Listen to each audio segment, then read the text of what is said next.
Let's make some I'm hair food using gonna chia seeds. get you.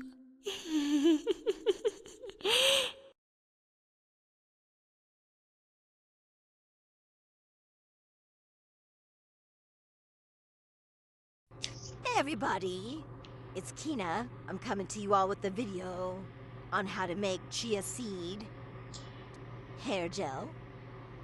I'm gonna be using this chia seeds from my local grocery store, and I'm gonna use water as well. You can use as much water as you want to the chia seeds, but I did 1 cup of chia seeds, 2 cups of water, and then I later on add another half cup of water. But right now it's just 1 cup of chia seeds and 2 cups of water. I'm just gonna stir it up and let that sit so that it thickens up and creates a gel-like texture. It doesn't take much stirring. You could just leave it in the water and let it thicken up, or you can stir it, because sometimes it does get pretty chunky, and you'll want to make sure that those chunks are broken down. Okay? So I'm opening up this blender that I got a long time ago to pulse the chia seed gel to get the seeds extracted from the gel.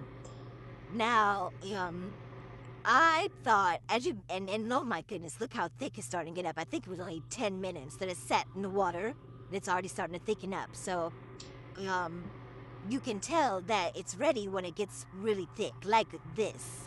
I still decided to add just a little bit more water, just because I felt like it could have used just a little bit. It would have been fine without that extra water. But again, you do what you want to do for your products the way you want to make them. And I thought I needed a little bit more water.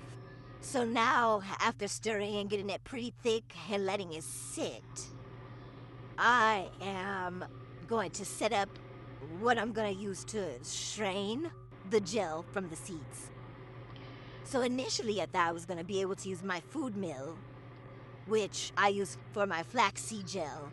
But because the seeds are so tiny in the chia seed gel, that the food mill will not extract the gel. It will still have the seeds in it. And that's the one thing that we do not want when we make chia seed gel or even flaxseed gel. So this blender was 100% needed. So, again, I'm showing y'all my food mill that I thought I was gonna use, but I recognized and even made a big mess finding out that the food mill was not gonna work to strain or extract the seeds. So once I realized that, and I tried to use my food mill, I could have left that footage in. I decided to take that footage out because you guys don't need to see that. It's basically me finding out trial and error on how to strain. Again, this is like the second time I've tried to make this, but this is the first time that I actually did complete the process.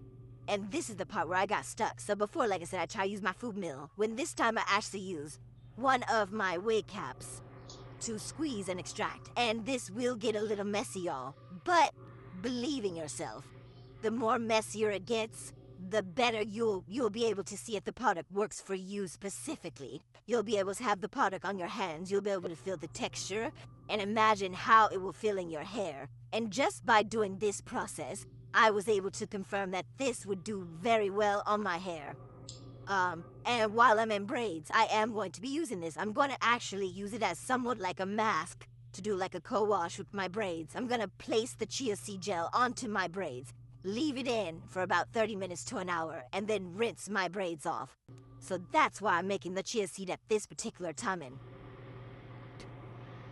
So I'm just getting all of that gel out with no seeds. No seeds at all. We don't want seeds in our gel. Now, I have seen people use seeds in their gel where they blend it up and it's just so tiny that you really can't tell. But I truly believe that if you strain the seeds from the gel, it'll just apply better because it'll be more smoother and it won't have any bumps and lumps due to the seeds that didn't get all the way blended up.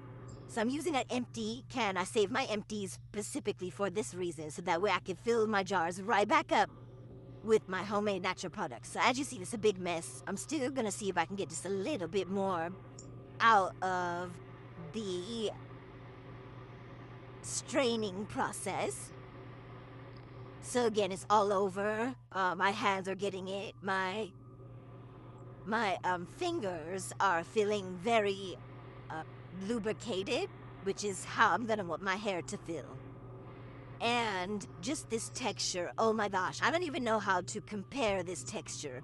It does kind of compare flaxseed gel, but not really. Flaxseed gel is more slippery, whereas this one has like a little bit more stiffness to it.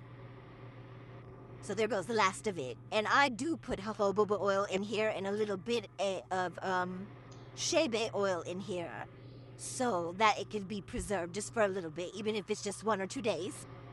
Here I am scraping the rest of it. If you guys have questions or comments, please don't hesitate to leave them. Like, subscribe, and comment on how you decided to make your chia seed gel. Happy Halloween!